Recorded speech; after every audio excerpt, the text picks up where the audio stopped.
நாம் எல்லாருக்கும் தெரியும், திரு அண்ணாமலை அவர்கள் பாஜகவிலிருந்து விலகி தனியாக ஒரு இயக்கத்தை ஆரம்பித்திருக்கார். அந்த பாஜகவில் இருந்து விலகும்போது அவர் டெல்லிக்கு சென்று பல தலைவர்களை சந்தித்து அவருடைய விருப்பத்தை தெரிவித்து அவருடைய ராஜினாமா கடிதத்தை கொடுத்துட்டு வந்தார்.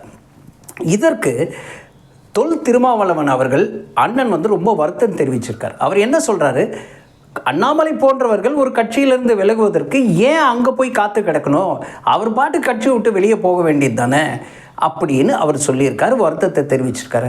அண்ணா, அதுதான் நான் முறை, அது அப்படி தான் நான் நடக்கும். ஏன்னா நீங்கள் நினைக்கிற மாதிரி ஒரு ஆள் நடத்துகிற ப்ரொப்பரேட்டரி கட்சி கிடையாதுன்னா பாரதிய ஜனதா கட்சி. அது ஒரு பேர் இயக்கம், உலகத்திலேயே மிகப்பெரிய கட்சி, 20 கோடி உறுப்பினர்கள் கொண்ட ஒரு கட்சி. 2014 ஆட்சிக்கு தொடர்ந்து 3வது முறையாக ஆட்சி செய்து கொண்டிருக்கிற ஒரு கட்சி. இந்தியாவில் பார்த்திங்கன்னா 21 மாநிலத்தில் ஆட்சி பீடத்தில் உட்கார்ந்து கொண்டிருக்கின்ற ஒரு பெரிய கட்சி.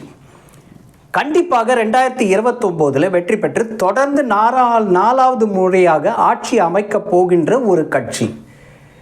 இன்னொன்று பார்த்திங்கன்னா 2014 திரு மோடி தலைமையில் தேசிய ஜனநாயக கூட்டணி ஆட்சி பீடத்தில் அமர்ற போது இந்தியா பொருளாதாரத்தில் உலகத்தில் 11வது இடத்துல இருந்தது.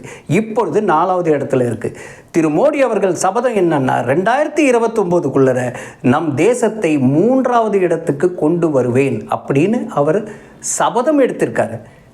இது போன்ற ஒரு கட்சியில் இப்படி தானே முறையாக எல்லாமே நடக்கும். ஜெய்ஹிந்த்.